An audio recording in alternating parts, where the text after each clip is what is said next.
Hi, good afternoon, everyone. Thank you for joining us. We're happy to have you here. Um, Thank you for taking the time to learn more about this wonderful open access book. I will share the link to the book shortly. It's called Artificial Intelligence and Education in the Global South, A Systems Perspective. And I am delighted to hand it over to Fernando Reimers, HGSE faculty member. Fernando, you can take it from here. Mian, thank you very much. I want to thank you and the Gutman Library for organizing this conference so quickly after the publication of the book. The book was published just a few days ago. And welcome everyone to this presentation in which, with my colleagues, Zainab Azim, Maria-Renée Palomo, and Callysta Thony, we're going to talk about this book that we have written, examining in what way is artificial intelligence positioned to help transform education systems in the global south. And so if I could have the next slide, please, Callysta. So in this question, in this book, what we do is we begin with the question of what are the big education challenges in the global south? And what evidence is there that AI could or is addressing those big challenges? And we start basically relying on case studies, use cases, and existing research. We examine three questions. The first one is, can education systems develop opportunities for all learners to develop AI literacy? The second question is, can AI enhance the effectiveness of education systems, their capacity to deliver in the intended goals, especially with respect to providing foundational literacies to all students? And the third question is, can AI help education systems develop a broader range of competencies, what some people call 21st century skills? And so each chapter systematically addresses those three questions. If I could have the next slide. So the book is organized. It has a couple of introductory chapters. The first one sets the stage for a book, presents the difference between innovation and transformation. I'm going to be referring to that in just a moment. Talks about what does it mean to adopt a systems approach, explains why is examining the impact of AI in education in the global south especially important, and and then briefly says what are the key questions we're going to try to answer and the approach and the knowledge base on which we relied.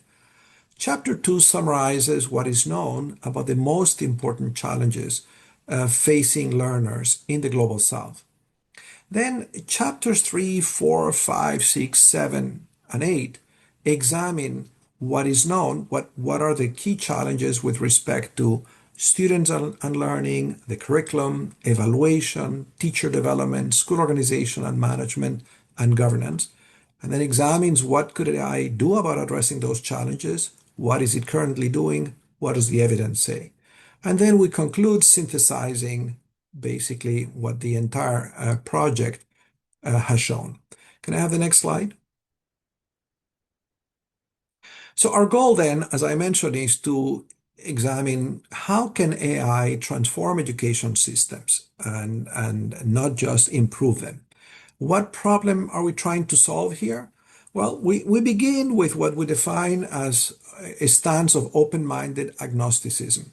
Why open-minded agnosticism? Because a lot of the evidence on the impact that technology has had in education is really mixed. There was a lot of promise when many of these technological innovations were introduced, and a lot of those promises were unfulfilled in terms of actually transforming education systems. And of course, the very same thing could happen with AI, but we are hopeful. We think that we can learn from experience, so maybe it'll be different this time around. Indeed, these are very powerful applications, all these AI applications.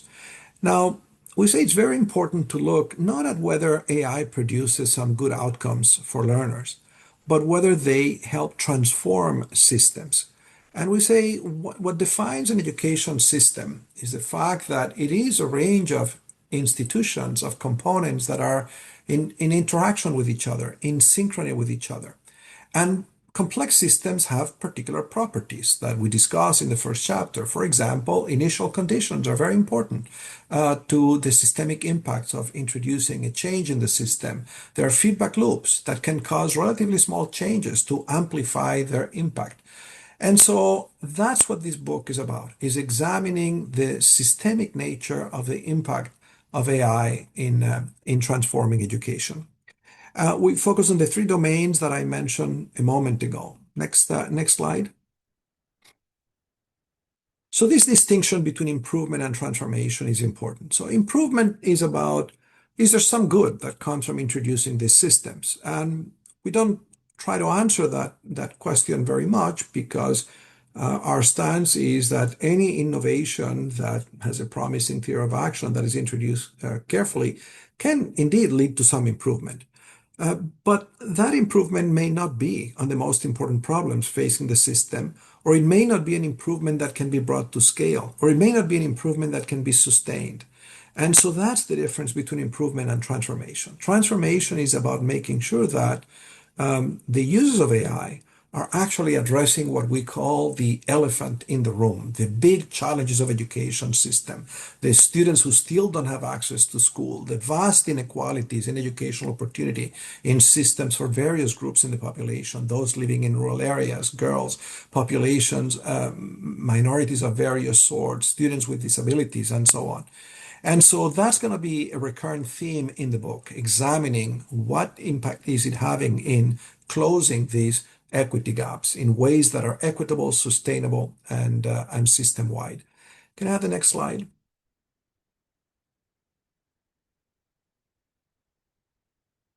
So why the Global South? In a nutshell, because that's where most learners live. And that's where the challenges are greater. In many ways, the future of humanity is going to be defined in schools in the Global South. And so that means that, but the problems there are special. Not only large populations, systems, of course, are larger. Resources are more limited in many of those places. And there are many different challenges. So this context requires that AI does not become another distraction that deviates, that distracts attention from the big problems. The fact that in many places students spend several years in school and don't learn foundational skills in literacy, in mathematics, much less in science. And it also means that design to introduce innovations in that system needs to be attentive to that context. It needs to be adapted to local cultural realities, to the existing infrastructure, to the existing teacher capacity, to priorities among communities. It needs to be responsive. And that's a principle that we use in this book, principles from human-centered design. One of the studies that we review in the book is a study that interviewed a range of teachers in Brazil and asked them, what are your biggest problems that you wish you could solve if you had a superpower? And then we examine, can AI address those problems? And it can address all of them. But there is a disconnect between that potential of AI and a number of the applications of AI which don't seem to be solving problems that teachers necessarily think that they have. Can I have the next slide? So what are some of the key findings? Most of the uses of AI that we were able to identify, and we go to great length describing the limits of the knowledge base that we access, are of an incremental nature. They constitute improvements, but we haven't seen very many cases of transformation of systems. And many of those uses are concentrated in better resourced settings, urban, private, very few of them reaching really marginalized learners at scale. Many of the applications are about improving the effectiveness of the system, automating existing processes, rather than helping to support a reimagined curriculum, novel forms of assessment, much less new forms of governance of the system, development of 21st century skills, or giving students more agency over their curriculum. And we conclude that without deliberate attention to equity, it's the predictable outcome is that AI is going to reinforce these existing divides in opportunity to learn that we examine in this book. Next slide. I think that's the last one for me. Can I have the next slide? Yeah. So, what are some of the key lessons in the book? Well, that initial conditions matter, that impacts are very different between high capacity and fragile systems.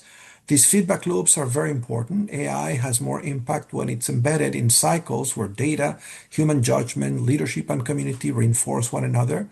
That unintended consequences are common. And this can happen when solutions are dropped into systems without alignment with all the components of the system, curriculum, teacher development, governance. Ethical themes must be at the center. Each chapter concludes examining, uplifting ethical questions that deserve consideration, further research questions, as well as implications for policy and practice, and implications for developers. One of our goals with this book is to inspire those that are developing uses of AI to align them with what the book describes as truly important problems. Questions of equity are central here. There are also questions of privacy, data protection, algorithmic bias, cultural relevance, and so on. So the overarching conclusion is that technology alone is not going to produce transformation of systems. Transformation requires aligned policy, governance, teacher professionalization, community participation, driven by a community to justice, dignity, and the development of the entire student, of the entire child. And then what I think is actually the last slide, which is our hope, is to basically animate a process of collective responsibility among policymakers, practitioners, developers, and then international organizations and funders. And I think with that, I'm going to turn it over to Nene, who's going to lead us into two of the chapters. Over to you, Nene. Thank you. Thank you, Callysta. So I'm gonna talk a little bit about AI and learning. That's our chapter 3. We started by looking at what are the key challenges. First of all, low foundational learning levels in literacy, numeracy are widespread. That limits students' ability to benefit from more advanced learning.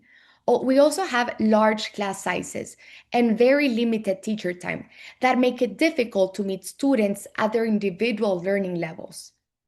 In the global south, we all know a one size fits all instruction that often leaves students struggling, and it also fails to challenge more advanced learners. We also have limited evidence on effectiveness of AI tools in low resource and global south context. There's also a risk of increasing inequality if AI tools are only accessible to better research schools or students. We now explained what are the key challenges, but what could AI do? AI could support personalized learning by adapting content, pace, and feedback to students' current learning levels. For example, with an adapting reading or math app that adjusts the difficulty of exercises based on students' responses, allowing students in the same classroom to work at different levels. It can also strengthen foundational skills through very targeted practice in reading and math, with AI powered literacy tools that provide repeated, targeted practice in phonics, reading comprehension, or basic arithmetic. It can also provide teachers with actionable insights on students' progress, helping them focus their time where it is most needed. For example, with a simple dashboard that show which students are falling behind on specific skills like subtraction. This helps teachers decide where to intervene during class time. AI can also offer low cost, scalable learning support, especially where human resources are stretched.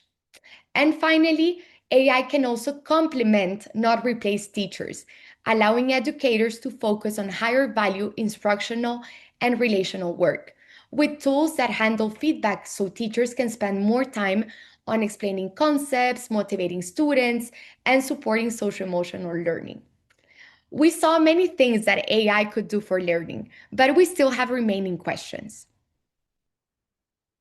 These are only a few open questions that we have. You can read the book for more questions. But under what conditions does AI actually improve learning outcomes in the global south? How can AI be designed to work in low connectivity, low device environments? How do we ensure AI supports learning equity rather than widening gap, the famous digital divide? What kinds of teacher training and support are required for effective use of AI in learning? And how should learning gains be measured beyond only short-term test score improvements? Now I'm going to explain a little bit about AI and curriculum. This is our chapter 4 of the book. As in chapter 3, we first went through the key challenges. You may all know that in the Global South, we have overcrowded curricula that leaves little room to add new content such as AI. Also, curriculum reforms often outpace classroom reality, especially where teachers lack training or resources. This is very common. We import curriculum models from high-income countries that frequently fail to reflect local languages, cultures, and labor market needs. There's also unequal school resources that make uniform implementation of AI-related curriculum unrealistic. And there's a weak alignment between curriculum, teacher preparation, and assessments that undermines reform efforts. Now, what could AI do? AI for curriculum could do many things, but first, it could enable integration of AI concepts across subjects rather than as a standalone course. In many countries, AI is being implemented just as a subject, but we suggest that AI must be implemented across all of them: math, literacy, history. AI could also support curriculum differentiation, helping students engage with contents at their appropriate levels.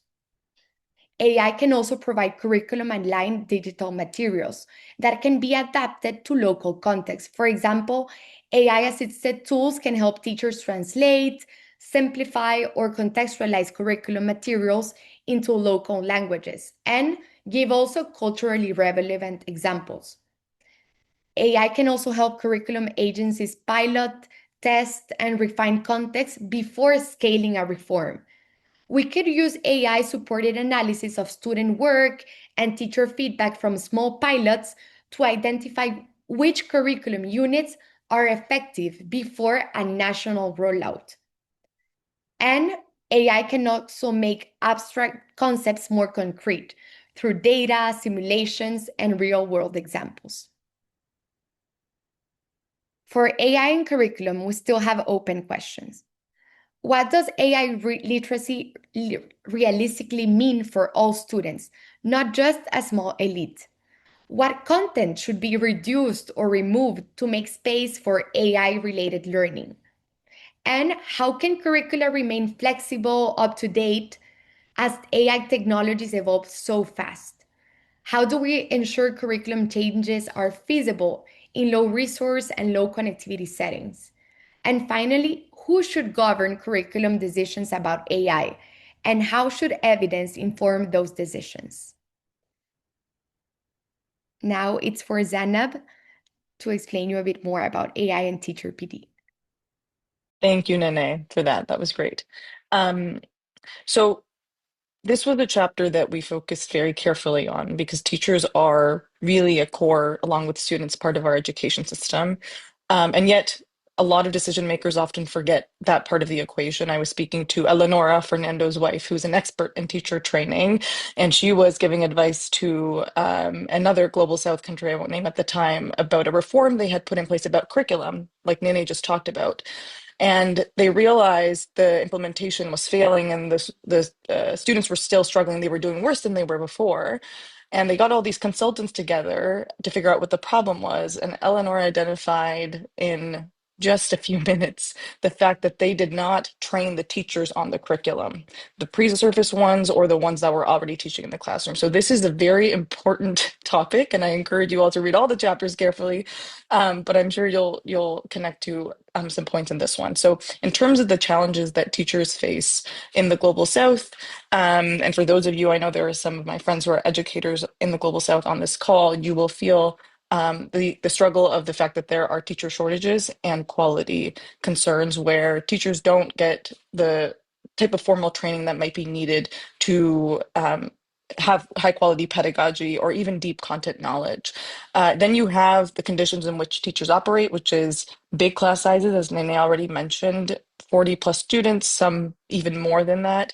And these learners are very heterogeneous. So they're not the same age or maybe even in the same grade level or speak the same languages, the dialects. And so this differentiation of the student body that you have is really important. And then current teacher professional development efforts, and you can see this in the body of research that already exists, is that it's not very effective because it's one-off workshops or even cascade models that aren't really sustained practical support tools for teachers that they need sometimes on a daily or weekly basis to be able to do their pedagogy better or change their behavior. And in terms of the AI literacy piece specifically, most of the efforts that we saw are very focused on the technical tools rather than on training teachers on pedagogy and what AI means for their pedagogy and learning as well. And finally, we see a fractured teacher development pipeline. So at the first point, you have weak incentives to attract talent.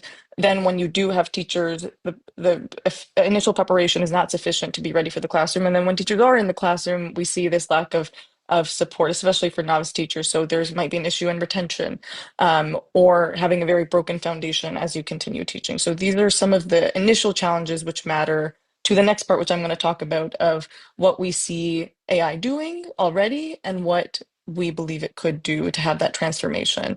So in terms of what we saw AI doing on the existing use cases, the first one was providing administrative relief.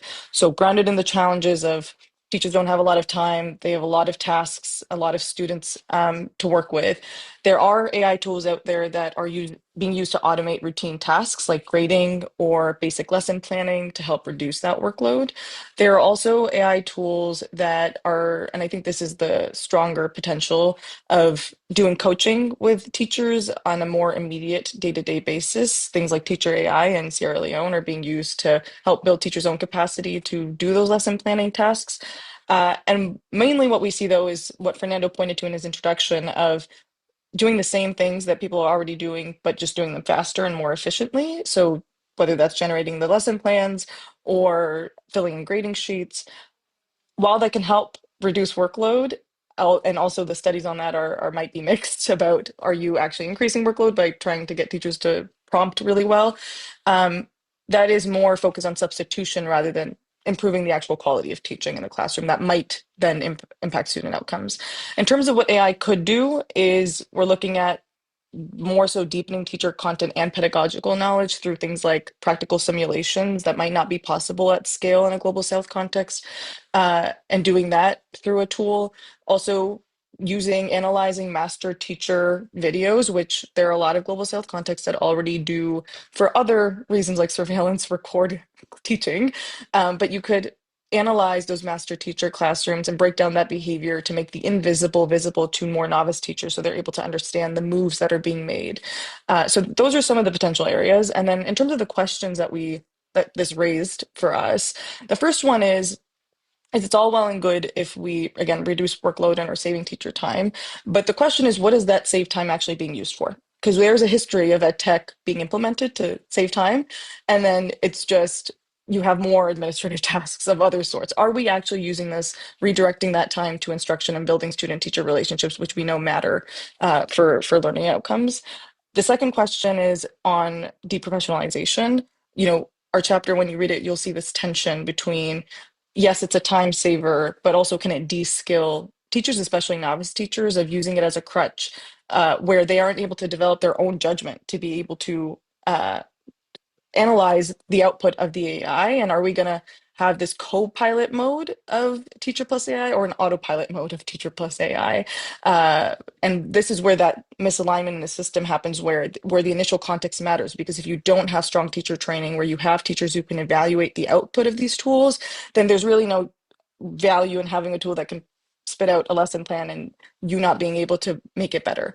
And then finally, surveillance versus support. There is a current reality of technology and tools being used in global south contexts and classrooms to surveil and penalize teachers, and it really does break down that trust factor. So are we going to be, the question is, can AI be used to actually empower teachers and give them the feedback they need to improve, or are we going to have more monitoring and penalization? So that's teacher PD, and feel free to react to all of that in the chat. Assessments is a little bit quicker, but also important when we are thinking about reforming curriculum. So the first issue is this misalignment. There are a lot of reforms that have happened in many countries where they're trying to implement 21st century skills into their curriculum and less rote memorization. So things like critical thinking, collaboration, creativity. Yet you have an assessment system that's still, it's a legacy of a lot of colonial systems, high stakes examination that is just focused on measuring rote memorization. And we know that what you measure usually becomes what matters. The second piece is this barrier to providing formative feedback to students. When you have more than 40 students in a classroom, it's very hard, almost impossible for one teacher to be able to give weekly, daily support and feedback to students. And then finally, it's the capacity to measure. While there is this ambition to have 21st century skills, we know that it is harder to measure critical thinking, collaboration, creativity, those sorts of things than it is to measure whether someone got a math question right or wrong. So these are some of the initial conditions that we're looking at. And in terms of what we see AI doing in terms of addressing these issues, the first one is just clear automation, making existing summative models faster by doing grading and proctoring. So substituting what teachers might have already been doing in terms of marking these summative tests. And the second one, which also believed to be more promising, is intelligent tutoring systems and adaptive testing, where you can, and these are smaller scale, so we're not seeing this at scale yet, is you're detecting not just whether an answer is right or wrong, but seeing how the student is solving the problem along the way and seeing where the issue was to provide support. And these tools can also change the test questions to come based off of the real-time answers. What we hope to see is, and what AI could do, is changing assessment from just one moment and one episode in time to a continuous process of providing feedback to the student where they have time to actually apply it. And secondly, being able to actually build that capacity to measure those harder to measure skills like critical thinking and problem solving by analyzing dialogue and drafts and those sorts of things along the way, which is very hard for one human to do by themselves. And finally, in terms of the questions, though, that this still raises is trust of, should we be giving, especially if it's a high stakes assessment, a machine the power to grade that, especially if it's an AI tool where the reasoning is opaque. Now, the counter to this is usually, well, humans are also biased and we see errors in human grading, especially when you have so many students to grade. So that is the counter to that. But is there a way that we can have human plus AI address this trust issue? The second thing is about the feedback loop gap. So even if AI provides good data on where students are at in their learning and what issues they're having, do teachers actually have the training and support to be able to use that data and then improve their pedagogy and support the students, right? So this is where that systems thinking comes in. And then finally is the teacher-student relationship. So we know, I studied neuroscience, coming from that perspective, it's very important when you're giving feedback that it does come from a human being in order for you to firstly build that relationship between the student and teacher. And you'll see this in the governance thing as well, of a principal providing feedback to their teachers versus the machine doing that. And so what are the tasks that we can outsource, and which are the ones that we should really be keeping in terms of making sure that students and teachers are building their relationships. So that's AI and assessments and teacher PD. And I'm going to pass it off to Callysta to take us over for the next few chapters. Thanks, Zainab. So this next portion of the book focuses on school organization and management, which, to Zainab's argument about teachers, I would say is another critical part of the education system. We have school leaders who are able to make really big decisions about their respective schools, but oftentimes in the global South, there's a lot of limited autonomy, and schools end up being the implementing units of, ambitious plans set out by the Ministry of Education. This is especially true in decentralized systems where there's often a uneven quality across schools in a country. And there's often a culture that is not so collaborative, not so participatory, where there's limited feedback that teachers can give to influence school improvement. We're seeing that there are very rigid structures of schooling in the global South because of the massive expansion of education and because of the structure of schooling that is very top down. And I think in our chapter on school organization management, we tell the story of a principal in El Salvador who is largely burdened with administrative tasks. And I think this is very true of many global South countries where Instead of taking on an instructional role in schools, principals are often doing a lot of administrative work, filling out budgets, checking on teachers' attendance, but not so much being the support that's there to improve the instructional quality of teachers within their institution. And so this is very common, and I think it warrants an interesting space for the use of AI, but we're still seeing that these challenges are very difficult to address. In addition to those, a few things about school leaders and the school environment in the Global South, there's obviously some challenges in terms of resource constraints that prevent school leaders from accessing very advanced systems. Oftentimes, there's not great digital infrastructure. There's not an ability to procure that. And so that's kind of the context that we're working with. When we think about what AI could do, I think there's a vision that we're pushing forward in this book about redesigning and transforming the fundamental functions of school leadership and going back to that instructional role, where there is collaboration, where there's good use of data, where there is more coherence across the different parts of education, from the curriculum to assessment to actual instruction. Oftentimes, that triangle is not quite full. It's not a full cycle. And obviously, lastly, enabling instructional support. And what we're seeing in the actual uses of AI so far are still in these categories of administrative automation, where there's some tasks that can be repeated, or there are some tasks that can be made more efficient through AI tools for like payroll, registration, scheduling, so some of that administrative load. And we're hoping that by having that administrative load cleared up, school leaders then have time for instructional leadership.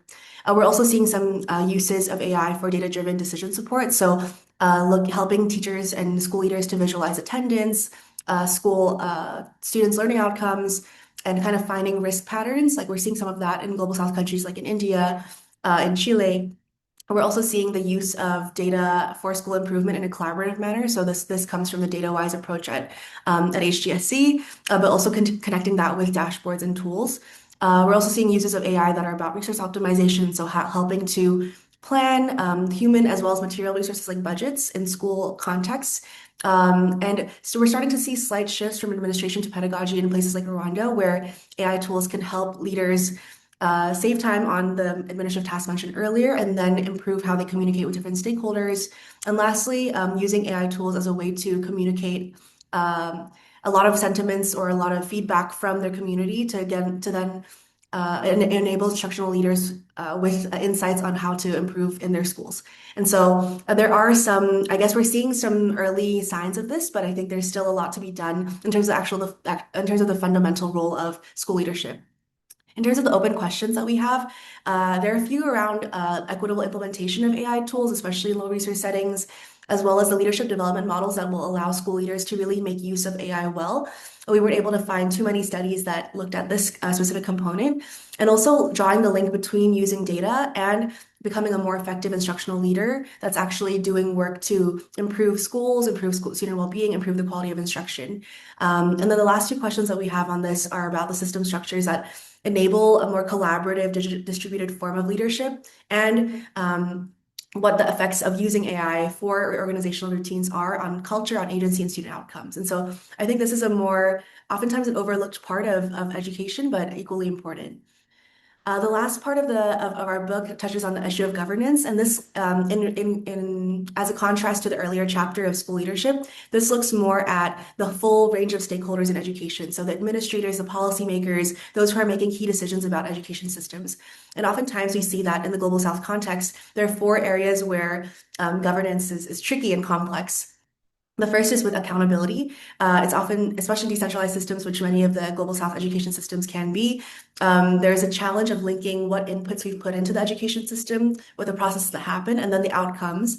And so it's oftentimes difficult to ascribe accountability of certain outcomes to a certain actor, whether that's because of a lack of policy or because of a lack of enforcement. So that's one big challenge that we're seeing when it comes to governing education in the Global South. The second is about capacity. And so again, in decentralized contexts, as well as centralized ones, there's often an uneven capacity and competency level across government or across governance actors to be able to govern the system effectively, whether that's the resources that they have, the skills that they have, or the knowledge that they have. The third is the issue of data use and information, and oftentimes data is still recorded manually, it's still collected in different databases, and there's no way to have a clear understanding of how an education system is performing, what resources are available, there's no clear system that organizes that, or not everyone has access to that in a real-time manner. And lastly, there's challenges with resource management and allocation. And so there's not great ways of knowing how to allocate certain resources to different parts of the education budget. And we don't know, we don't quite know how effective different interventions are because of that lack of tracking. And so governance, I think, is a particularly unique challenge where you're looking at the systems level to see how these components work. And in that context, AI has a lot of potential to improve the analytical capacity of actors in governance. So that's improving the quality of analysis, the scope of analysis, as well as the speed and efficiency at which analysis is done. Right now, it's often challenging to collect those inputs, but we envision AI being a really excellent tool to make that analytical capacity more accessible to stakeholders. And also give this information and analyze in a much more real-time manner. So rather than waiting for different analysis cycles, there's now the ability to access information in a real-time way, whether that's data about the system or about best practices that are out there. In our research and what AI has already been done, uses in education aren't too well documented, but what we found is there is some use of modeling tools and matching algorithms that assess program data and can help with improving resource allocation. And so helping education stakeholders decide which school should receive how much money. And we're seeing parallel use cases, not just in education, but also from other sectors like health or from workforce planning and other parts of the education space. We're also seeing AI in strategic planning. So especially in the predictive capacities, there's a lot of AI use that is focused on future skills needs based on like analysis of job opportunities and seeing what that needs to be trained in schools, or in terms of like identifying trends and patterns with absenteeism and dropouts to then inform strategic plans for an education ministry, for example. And lastly, AI is also being used for monitoring and evaluation, which I think is a pretty expected use case. There's a lot of work that's reviewing education performance data, as well as using feedback from constituents and kind of help AI tools can help to summarize and evaluate those results. So I think there's again some room for improvement, and we're still seeing use cases that are not fully in education yet, or they're not documented to our knowledge. But we're hoping to learn more about that and see what more there is to be done in this space. And that leads us to the open questions that I think are quite interesting for us, which is the use of AI tools for inclusive, transparent, and participatory governance. There, we see the opportunity for AI to inform feedback, but sometimes that feedback loop is not quite set up. And so AI tools, we're curious about how AI tools can help with that. The second is how AI-enabled monitoring and evaluation actually leads to improve outcomes for learners, especially marginalized contexts. And lastly, what are the effective approaches for building AI literacy and data capacity among these governance stakeholders who may not be fully exposed to it, who may not know how to use it fully, and who may have to use different versions of AI given the availability of resources in their respective locations. And so I think that concludes the portion on the different components of the book in terms of content, and hopefully this was helpful. We'd love to see more questions. Thank you for those of you who have started to ask. I think we'll now move into a bit of a discussion, hopefully, from those of you, and I'll let Fernando lead us into that. Thank you so much, Callysta and Zainab and Nene. So I think if we could stop sharing slides now, we're going to take some time to answer your questions. Thank you to those of you who have already posted some questions. Let me begin with a very simple one, which is, are you going to post the recording of this conversation? And the answer is yes. Our goal is to share in as freely a manner as it is possible everything that we're generating, beginning with the book, which, as you know, is an open access book, but also with these various presentations we're going to be making. And if you look at the chat, Mian Crivochet has already told you where you can find this recording. But let me begin with one very good question from Fatimi. If you were to advise a Minister of Education, what would be your first recommendation, having done this analysis? And I think the answer is very simple, and it has two parts. Number one, read this book. And why do we think that reading this book is going to be useful? Because it's going to provide you with an organizing framework to think about AI that includes having great clarity on what the goals should be, the goals we have talked about. You do need to develop a new literacy, AI literacy. Why? Because the world is changing. And unless students develop that competency, they're going to find it increasingly difficult to participate in a world in which AI is everywhere. But that cannot be the only goal. The second goal is let's use AI to make the existing system more effective, beginning with the foundational literacies, which students are not currently developing in education system. And the third goal is let's use AI to make education more relevant, to develop the range of cross-cutting themes that some people call 21st century skills. And as the book shows, AI has the potential, has the promise to do all those things, but it's only going to happen if we have clarity on what the goal is, if we have a clear North Star. So, in this framework, the book is going to provide you, it'll help you think about goals, it'll remind you of what the important problems are. And in doing that, I think would make it less likely that you move into animating some innovation that in the end is not transformational and would help you develop a strategy from the get-go that has the potential of truly being transformational in addressing the real big important problems. And the third thing that reading this book would give you is the capacity to see the system in its entirety, to see the forest and not just branches or roots of the tree. And so what the book will give you is basically access to some of the knowledge that exists about these questions, some of the evidence that exists about what AI can do and the evidence that doesn't yet exist. But just as importantly, it'll raise the questions that you need to be asking in every particular context as you implement AI in your system, including the ethical questions that you need to consider. So that would be my recommendation. Read the book because that's the first step in terms of having a coherent strategy that can help you produce transformation. So with that, let me turn it over to my colleagues to answer some of the other questions and to invite those of you who haven't yet done that to post your questions in the Q&A. I can go. Thank you, Fernando. I can go with the question, will the book be beneficial in the Indian scenario? I would say absolutely yes. The book is highlights many issues that are central to India's education reality. For example, multiple languages, curricular context, and also large variation in school capacity. Also, the book has an emphasis on localization, and also, our book is warning that AI can widen gaps if access is unequal, and that's relevant in Indian's case. And also, India has an ongoing focus on foundational literacy and numeracy, and we also explain how AI can help that. So I would say that the book can, and you can also find use cases from India in the book.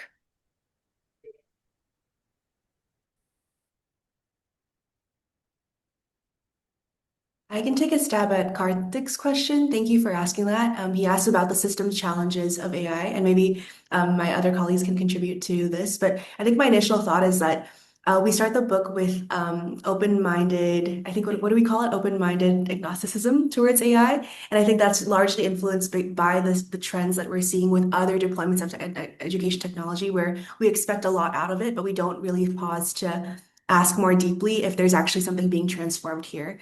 And so I think what we've written here is more of a learning from previous cycles of education technology adoption, which have overpromised but largely underdelivered and become, I think, spaces for commercial interest or for more of the technology aspect of things, but not quite the education core, where we're thinking about curriculum, the alignment with instruction, with assessment, and all these different parts of education that we've written chapters on. So I don't know if it's quite a distinctly new issue, but I hope the lens that we bring to it is a learning from the previous cycles of tech adoption. And I think that kind of links to Fatima's question as her second question, their second question as well, which is the pace of AI development and the hype cycle being compressed. I hope that this book is that like break in that hype cycle where it kind of pushes a more critical reflection of what's actually being done. And I think that's why we've structured it intentionally to both have that future vision, but also an honest assessment of what we're seeing in the evidence now,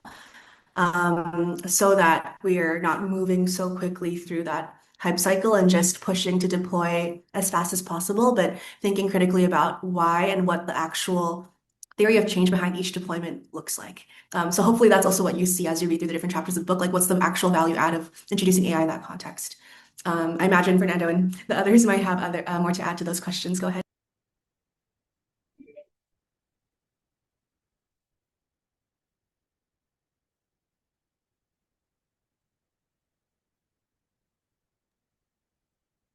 If not, we can move on maybe. Um, Yeah. I Yeah, see. let's move on. Yeah. Yeah, go ahead if you want to. I think Jennifer's question is quite interesting. This goes into the risks. Go ahead, Nene. I think you look like you wanted to answer it. Yes, the one about how can educators ensure the full accuracy and minimize the bias of AI generated content. I think that's teachers can use it, for example, to explain to students how to analyze an AI response, and with students explain what is the problem in this answer, and it can help to see at all the biases that AI has, and the teacher is doing it with the student. Do you want to complement?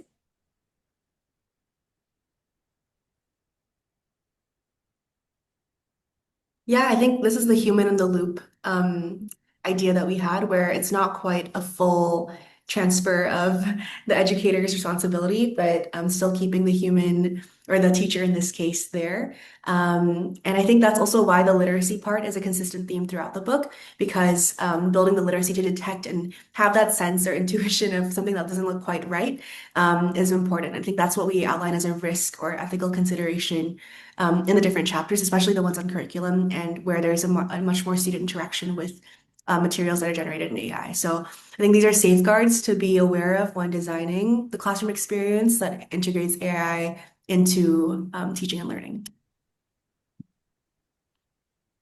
There are a couple of questions in the Q&A that are about um, implications of AI in society for jobs, for the environment. And the only way in which we tackle those questions in the book is insofar as providing students opportunities to think about those questions should be part of AI literacy. And so our discussion of AI literacy talks about the necessity of engaging students in understanding and thinking about some of those implications. But we don't in itself talk about what AI can or should do, for example, in terms of job creation. Our own stance in the book, in terms of the impact in the education system, as we have mentioned, is that AI would have its most beneficial impact if it can help transform the system in terms of its ability to address big challenges. And we don't see that necessarily goes through replacing jobs, but it goes through augmenting the capacity of the system to do things that it is not doing at present. And so there is a distinction in the book and that we talk that we examine between basically having AI substitute human effort versus using AI as a form of co-intelligence that would augment human effort. And our discussions, for example, in governance of AI is not about how AI could help systems um, replace individuals, but help individuals do things they're currently not doing. And as a result of which, the systems are failing many students. And that's why we have this learning crisis that the book discusses. And the same for the environmental cost, Clover's question, right? The book, it is the case that data centers do have an environmental impact. Not a question that we take up in the book, but certainly a question that should be part of a curriculum that develops AI literacy. I'll turn it over to my Yeah, and colleagues. We've kind of distributed the responsibility to answer these questions in a document that we have in the background. Yeah. thanks, Fernando. On that point, there was another question related to this social impact. There's a geopolitical one about, most of the firms being American or Chinese that are developing a lot of these tools. We don't have answers to these specific questions. We do raise them. We have a whole ethics section in each chapter that we encourage you to read because these questions are very key. The fact is that it is mostly in global south countries where we're building a lot of these data centers and a lot of these workers that are sifting through content. And so these questions are ones to grapple with. We mainly focus on the education implications of it. If we could write a whole book on AI and it's all of its other challenges, but we encourage the audience to think about those with us, and we can be in conversation because we also don't have those answers. And I'm frankly don't think companies or even a lot of governments have the answers, but these are important questions for us to be asking, so please keep asking them. There was another question on best use cases from our colleague Ranjit. Also maybe that's a good call to please read. There are a lot of use cases that we point to as examples of basic principles that we keep in mind of what makes the best use case. So again, it needs to be connected to those big challenges that we've identified, and not just like throwing spaghetti at a wall and seeing what sticks. And also making sure that we're building capacity in the system and not just putting band-aids everywhere. So look at those use cases in there. We won't go too deep into them in this call, but they are there. I can just complement saying that if you want to look directly at the use cases, you will find them summarized in tables in each chapter.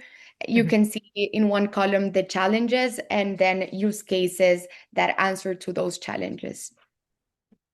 There's a good question about resistance to the adoption of AI from policymakers or teachers and others. And I think our stance in the book is that what you call resistance may reflect two things. One is simply insufficient knowledge.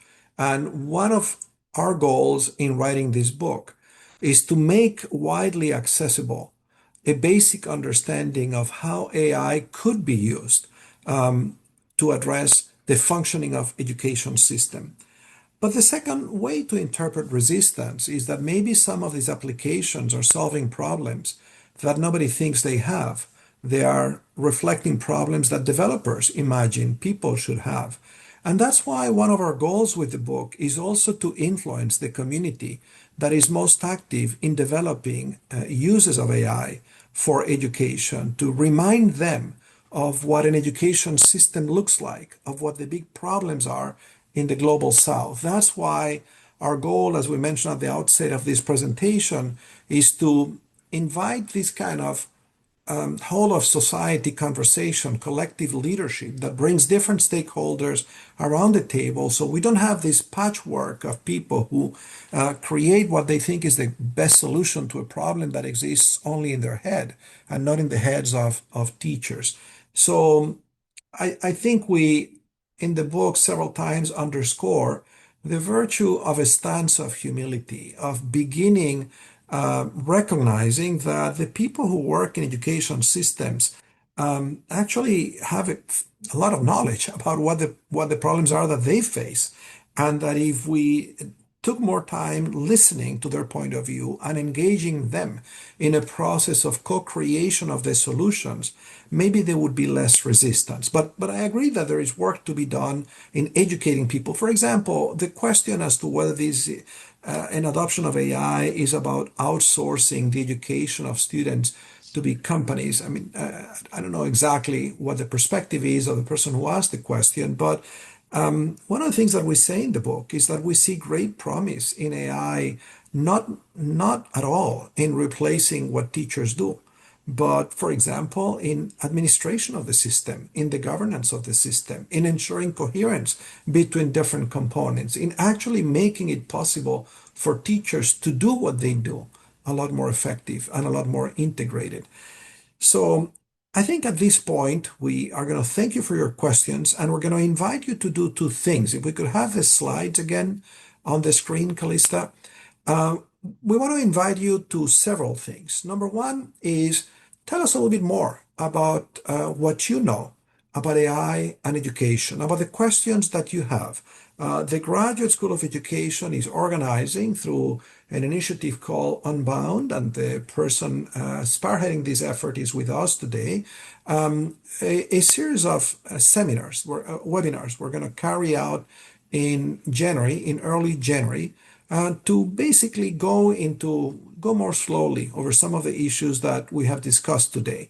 And so please take a note of that survey. It's going to take you 5 minutes to basically tell us whether you would be interested in joining that community of people interested in the role of AI in the global south. And then tell us a bit about what are the questions that you have, what do you know that is working, and so on. And you don't need to fill that out right now. And then in closing, if I could have the next slide, we would like to invite you. Well, here's the book. and you can download it. You've seen the link and you can tell your friends about it. I will tell you that there are a number of translations of this book into other languages in the works. So we hope that fairly soon there would be multiple versions of this book, also as open access versions in several languages.